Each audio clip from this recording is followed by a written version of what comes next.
సియోను రారాజు తన స్వాస్యము కొరకై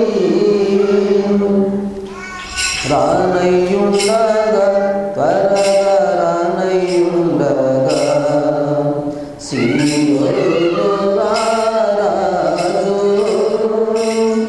తన స్వాస్యము కొరకై రానయ్యుండగా త్వరగా రానయ్యుండగా సంపూర్ణ సిద్ధియుందా స్థిరపడదము సంఘ అందరికీ వందనాలు. ఆనోకర పాస్టర్ గారు వాక్యం అందిస్తారు. దేవునికి స్తోత్రము. సువార్త టీవీ ప్రేక్షకులకు వందనములు, శుభములు. దేవుని పరిశుద్ధ గ్రంథము నుండి దేవుని యొక్క వాక్యం మనము చదువుకుందాము.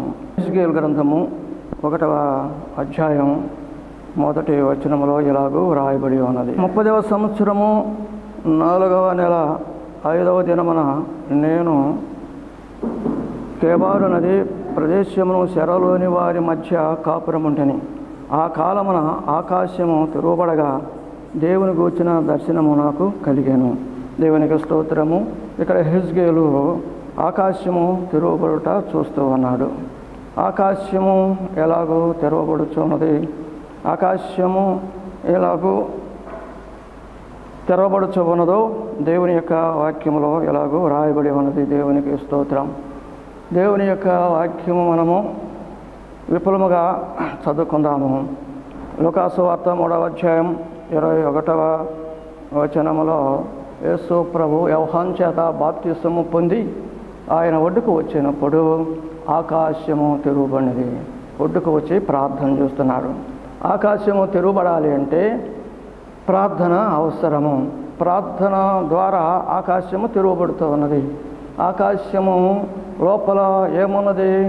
ఆకాశములో దేవుడు, దేవుని యొక్క సింహాసనము, 4 జీవులు, 24 పెద్దలు కనపడుతున్నారు. కోటాను కోట దేవదూతలు కూడా కనపడుతూ ఉన్నారు. మరి యెషయా గ్రంథం 6వ అధ్యాయం 3వ వచనం మనం చదివినప్పుడు దేవుని యొక్క వాక్యములు ఇలాగ వ్రాయబడి ఆకాశము తెరువబడినది అని యెషయా ప్రవక్త మాట్లాడుతూ ఉన్నాడు. ఆకాశము తెరువబడినది. ఆకాశము తెరవబడినప్పుడు అతనికి ఏం కనపడుతూ ఉన్నది? సింహాసనం కనపడుతూ ఉన్నది. సింహాసనం మీద ఆశీనున్న దేవుడు కనపడుతూ ఉన్నాడు. ఆయన చుట్టూ కోటాను కోట దూతలు పరిశుద్ధుడు పరిశుద్ధుడు అని చెప్పి కెరూబులు చెరుపులు 2 గుంపులుగా నిత్యము మానక పరిశుద్ధుడు పరిశుద్ధుడు అని చెప్పి గాన ప్రతిగానములు చేయబడుచున్నది. దేవోక్తి లేని ఎడల ప్రజలు కట్టులేక తిరుగుదురు. మరి దేవోక్తి అవసరము, దేవుని యొక్క దర్శనము అవసరము. దేవుని యొక్క దర్శనము ఎలాగ కలుగుతూ ఉంటున్నది? ప్రార్థన చేస్తూ ఉండగా మనము ఆకాశమును తెరవగలము. ఆకాశాన్ని తెరిచినప్పుడు మనకి ఏమి కనపడుతూ ఉన్నది?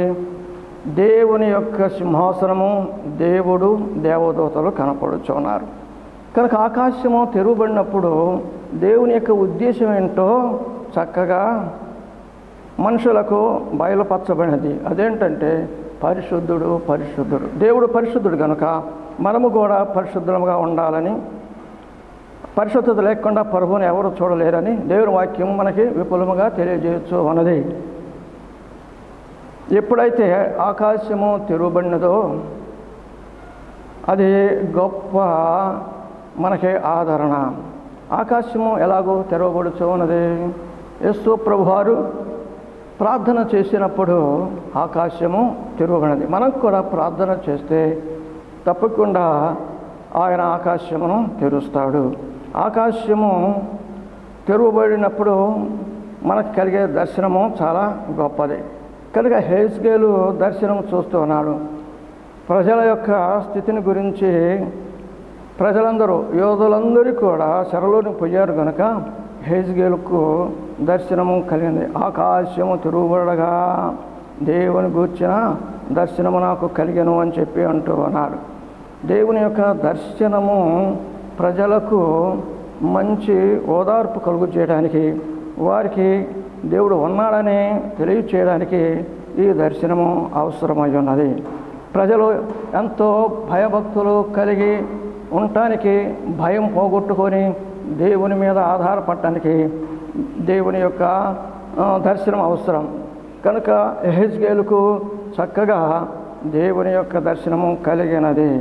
ప్రియులారా, దేవుని యొక్క వాక్య ప్రకారముగా మరి దేవుడు ప్రార్థన చేస్తూ ఉన్నాడు.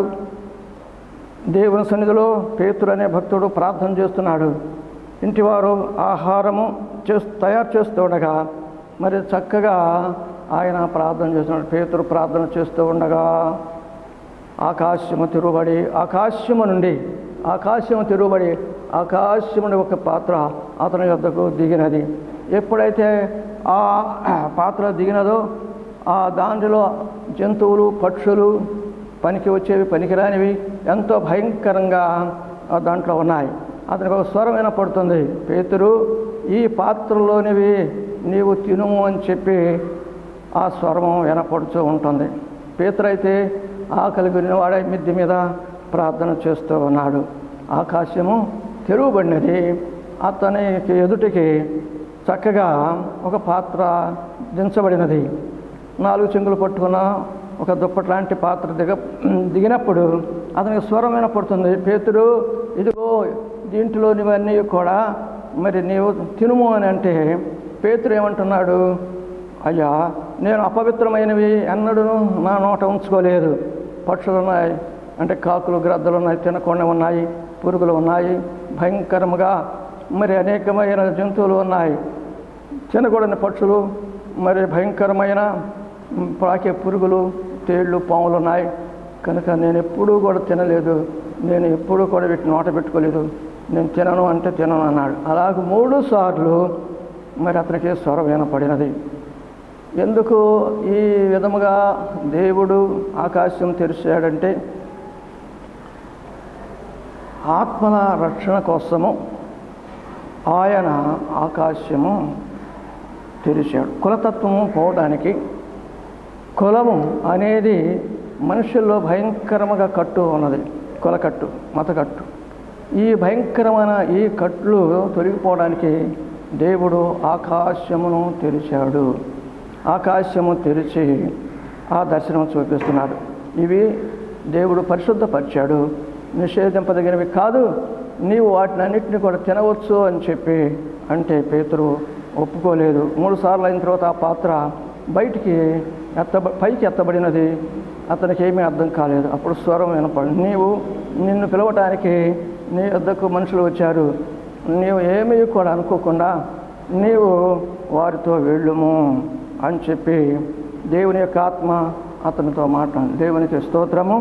ఎప్పుడైతే ఆ పాత్ర అతని దగ్గర వినపడటము, ఆ పాత్ర పైకి పోవటము గమనించి ఇది ఏమిటా అని చెప్పి ఆలోచన చేసినప్పుడు ఈ పేతురు గారు యూదులకే వాక్యం చెబుతున్నాడు కానీ ఇంకా మరి ఎవరికీ చెప్పడం లేదు. అన్య జనాంగం దగ్గరికి పోవటం లేదు, యూదులకు అలవాటు లేదు అన్య జనాంగం దగ్గరకు పోవటం కానీ, వారితో ఉండటానికి కానీ, సమరయుల దగ్గరికి వెళ్ళటం కానీ, వారితో కలిసి ఉండటం వారికి గెట్టదు. యూదులకే సువార్త చెబుతున్నాడు. అందుకని ఈ కులతత్వం పోవడానికి దేవుడు ఆకాశమును తెరిచాడు.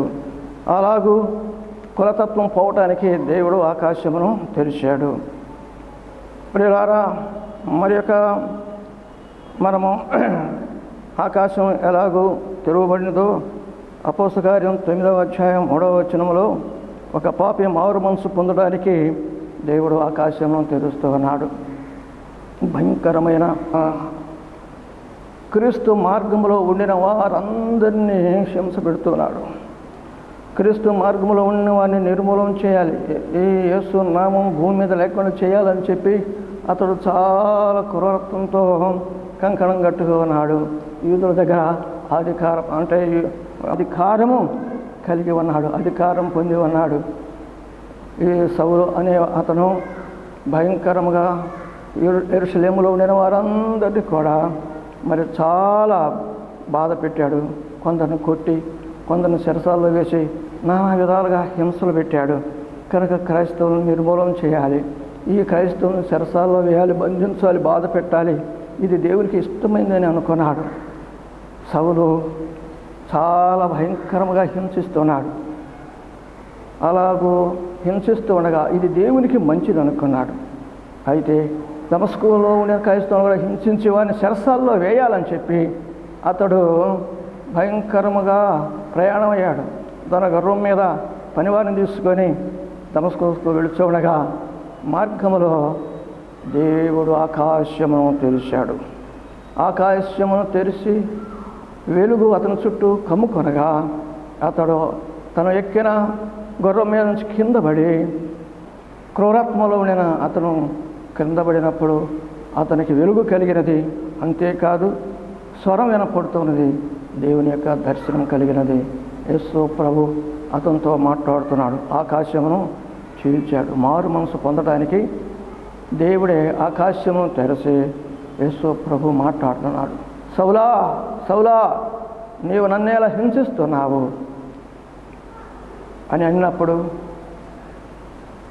అతడు నువ్వెవరు అని చెప్పి అంటున్నాడు. నీవు ఎవరు అంటే అతనికి తెలియదు. ఆ దర్శనంలో అతను చూస్తూ ఉన్నాడు. నీవు హింసించున్న యేసును, నీవు హింసించున్న యేసును. అయ్యా నేను ఎందుకు నేను నా బిడ్డలు నన్ను నమ్ముకున్న వారిని నీవు హింసిస్తున్నావు, చెరసాల్లో వేస్తున్నావు, భయంకరముగా వాళ్ళని చిత్రహింసలు చేస్తున్నావు. అక్కడ యెరూషలేము యూదులను కాకుండా దమస్కు పట్టణంలో కూడా వస్తున్నావు. నీకు నేను చూపించబోయేదంతా కూడా మరి నేను నీకు ఏర్పాటు చేశాను, నీవు దమస్కు పట్టణానికి వెళ్ళమని దేవుడు అతనికి చూపించాడు. కనుక దర్శనము అతనికి ఎలాగూ కలిగినది? ఒక మనిషి మారు మనసు పొందటానికి దేవుడు ఆకాశమును తెరిచాడు. ప్రియులారా, మనము గమనించవలసి ఉన్నది, కులతత్వం పోవడానికి ఆకాశాన్ని తెరిచాడు. చెరసాలలో ఉండిన వారికి నెమ్మదిపరచడానికి హెజ్కేలుకు ఆకాశము తెరిచాడు. ఆకాశంలో ఉండిన వింతలను, ఆకాశంలో ఉన్న ఆత్మలను, ఆకాశంలో జరిగేవన్నీ కూడా హెజ్కేలు చూసి తన గ్రంథములో రాశాడు. దేవునికి స్తోత్రం. అలాగనే మరి దేవుని యొక్క వాక్యములో వ్రాయబడిన మాటలు మనకెన్నో ఉన్నాయి. అపోస్తల కార్యం 7వ అధ్యాయం 55వ వచనం మనము చూసినప్పుడు అక్కడ స్తెఫను గురించి వ్రాయబడి ఉన్నది. స్తెఫను, మూర్ఖులారా, మొదటి నుంచి కూడా మీరు ప్రవక్తలను హింసిస్తూ ఉన్నారు, దేవుని యొక్క మాటను వినకుండా ఉన్నారు అని చెప్పి గద్దించినప్పుడు యోధా మత నాయకులందరూ కూడా అతన్ని పట్టుకొని కొట్టి ఊరు వెలుపలకు తీసుకుని వెళ్ళి రాళ్ళు వేస్తూ ఉండగా అతడు మోకాళ్ళుని ప్రార్థన చేస్తూ ఉన్నాడు. ప్రభువా, ఈ వారి మీద మోపకం, వారిని క్షమించమని చెప్పి స్తెఫను మోకాళ్ళు ఊని చూసినప్పుడు ఆకాశము తిరుగుబడి తండ్రి కుడిపార్శ్వమున యేసు ప్రభు నిలబట్టము అతడు చూస్తూ ఉన్నాడు. ప్రియులారా, పరలోకానికి ఆహ్వానించడానికి దేవుడు ఆకాశమును తెరుస్తూ ఉన్నాడు. ఆకాశము తెరువబడి ఉన్నది. ఆకాశములో నుండి స్వరం వినపడుతూ ఉన్నది. స్తెఫను ఇక్కడ రాళ్ళ దెబ్బలు పడినప్పుడు, రాళ్ళతో కొట్టినప్పుడు, రాళ్ళు అతని ఒళ్ళంతా కూడా గాయాలు పచ్చినప్పుడు తన శరీరాన్ని గురించి ఆలోచన చేయలేదు. తనకు కలిగిన ఆ భయంకరమైన బాధల గురించి ఆలోచన చేయలేదు. కానీ అతనికి దర్శనం కలుగుతూ ఉన్నది. స్తెఫనుకు దేవుని యొక్క ఆహ్వానము కనపడుతూ ఉంటూ ఉన్నది. దేవుని యొక్క దర్శనం కలుగుతుంది. అతడు మోకాళ్ళు ఊని ప్రార్థన చేస్తుండగా ఆకాశము చీల్చబడినది, ఆకాశము తిరుగుబడినది. సింహాసనము మీద దేవుడు కూర్చొని ఉన్నాడు. ఆ సింహాసనం మీదనే పక్కనే యేసుక్రీస్తు నిలబడి స్తెఫనుని ఆహ్వానిస్తూ ఉన్నాడు. అయ్యా, ఇక నీ భూమిలో నీ యొక్క పరిచర్య మరి సమాప్తమైనది, ఇక నీవు రా అని చెప్పి స్తెఫనును దేవుడు పిలుస్తూ ఉన్నాడు. యేసు ప్రభు స్తెఫనుతో మాట్లాడుతున్నాడు. నీవు ఇక రా అని ఆహ్వానిస్తూ ఉన్నాడు. ఈ విధముగా దేవుడు ఆయా సమయాల్లో దేవుని యొక్క దర్శనం ఇవ్వటానికి ఆకాశమును చీలుస్తూ ఉన్నాడు. మన యొక్క జీవితంలో కూడా ఇలాంటివి కలగాలి అంటే మనము ప్రార్థన చేసేవారిగా ఉండాలి. ప్రార్థన శక్తితో మనము ఎలాంటివి అద్భుత మహత్కార్య సూచక్రియలు మన యొక్క జీవితంలో మనము చూడగలము.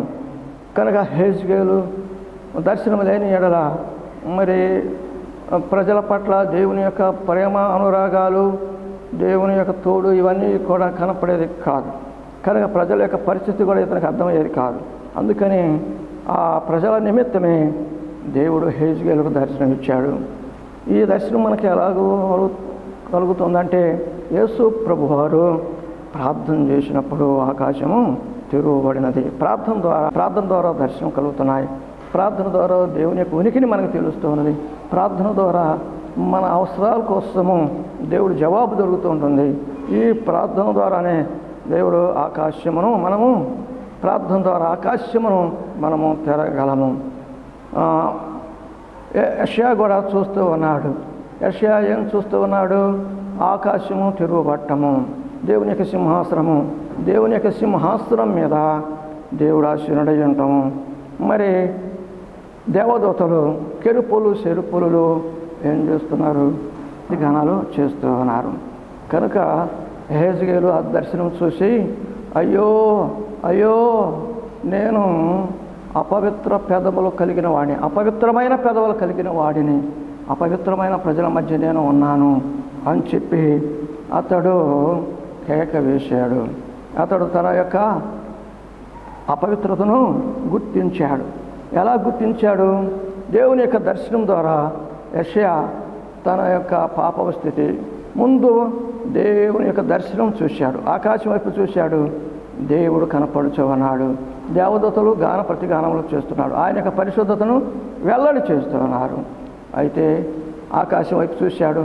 తర్వాత తనలోనికి చూసుకున్నాడు. నేను అపవిత్రమైన పెదవులు కలిగిన వాడిని అన్నాడు. తర్వాత ప్రజలు కలిసి చూశాడు. వారు కూడా అపవిత్రమైన పెదవుల కలిగిన ప్రజల మధ్య నేను నివసించాను అని చెప్పి అతడు తన ప్రజల పాపమును ఒప్పుకుంటున్నాడు. పాపి తన యొక్క పాపపు స్థితిని గుర్తించడానికి, ఆ పాపము ఎలాగ పోతుందో తెలియబట్టడానికి దేవుడు ఆకాశమును తెరుస్తూ ఉన్నాడు.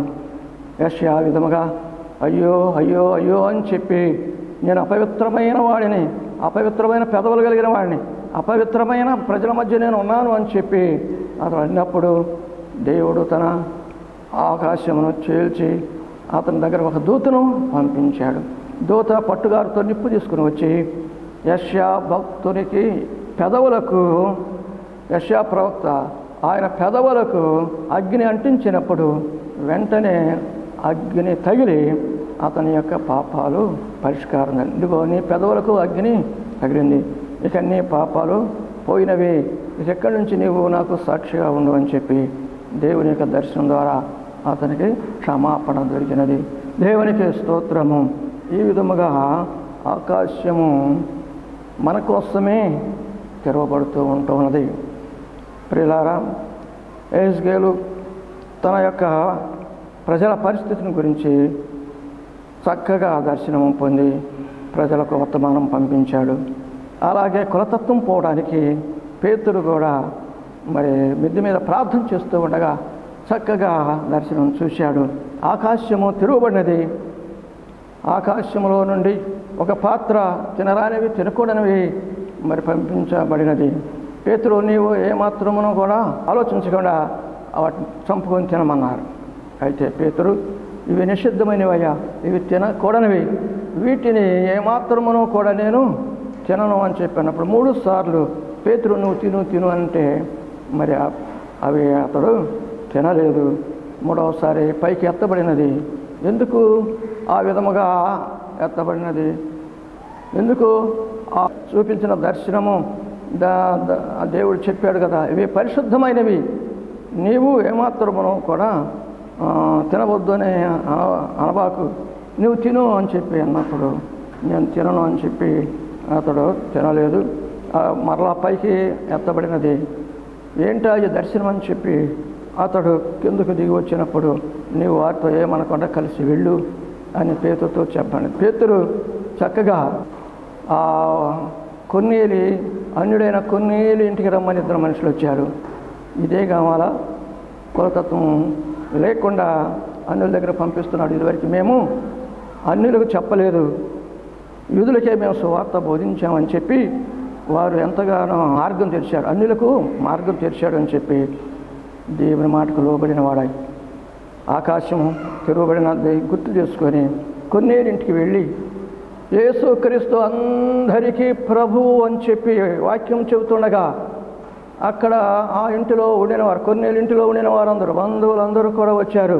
వారందరి మీదకి పరిశుద్ధాత్మ దిగినది. వారు పరిశుద్ధాత్మ పొంది చక్కగా భాషలో వారు మాట్లాడి దేవుని కనపరిచారు. కనుక ఈ విధంగా కులతత్వం పోవడానికి దేవుడు ఆకాశమును తెరిచినట్టుగా ఈ వాక్యం మనకు తెలియబడుతూ ఉన్నది. అలాగే ప్రియులారా, అపోస్తలుడైన పౌలు సౌలుగా ఉండినప్పుడు ఎంతగానో హింసిస్తే బాధ పెట్టి వారిని సరసాల్లో వేసి నానా భయంకరంగా వారిని దూషించి అవమానపరిచినప్పుడు ఇంకా యజమాను యూదుల దగ్గర, ప్రధాన యాజకుల దగ్గర అధికారం పత్రం తీసుకొని దమస్కు పట్టణానికి వెళుచు అన్నాడు. దమస్కు పట్టణమునకు వెళుతుండగా మార్గంలో దేవుడు ఆకాశం తెరిచి అతనికి దర్శనం ఇచ్చాడు. ఎవరికి దర్శనం ఇచ్చాడు? పౌలు అనే హింసిస్తూ ఉన్నాడు, బాధ పెడుతూ ఉన్నాడు, క్రైస్తవం అనబడిన వారిని చెరసాల్లో వేస్తూ ఉన్నాడు. ఇలాంటి పరిస్థితుల్లో దేవుని యొక్క దర్శనం అతనికి ఆకాశము తెరవబడినది. ఒక పాపి మారు మనసు పొందడానికి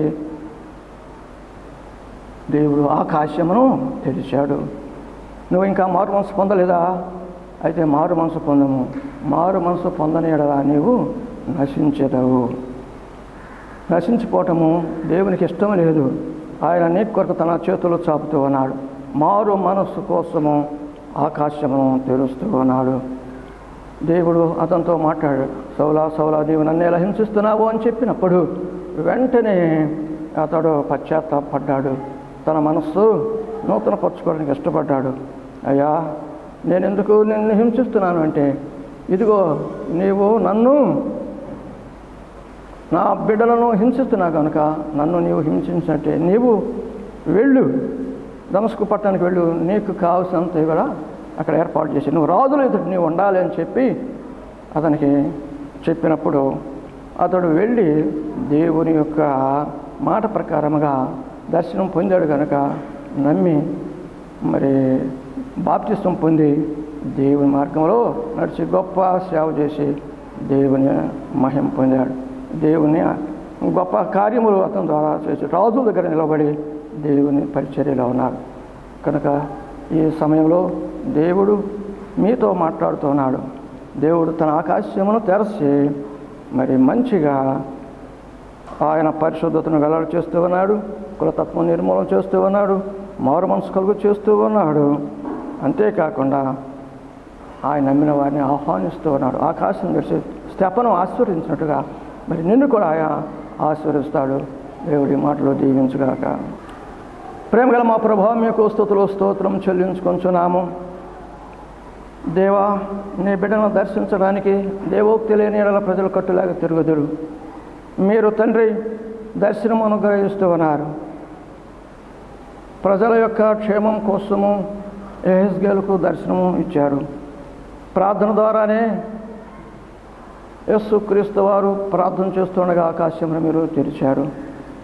పేతురు కులతత్వం పోవడానికి ఆకాశము తెరిచి మీరు అతనికి సహాయం చేశారు.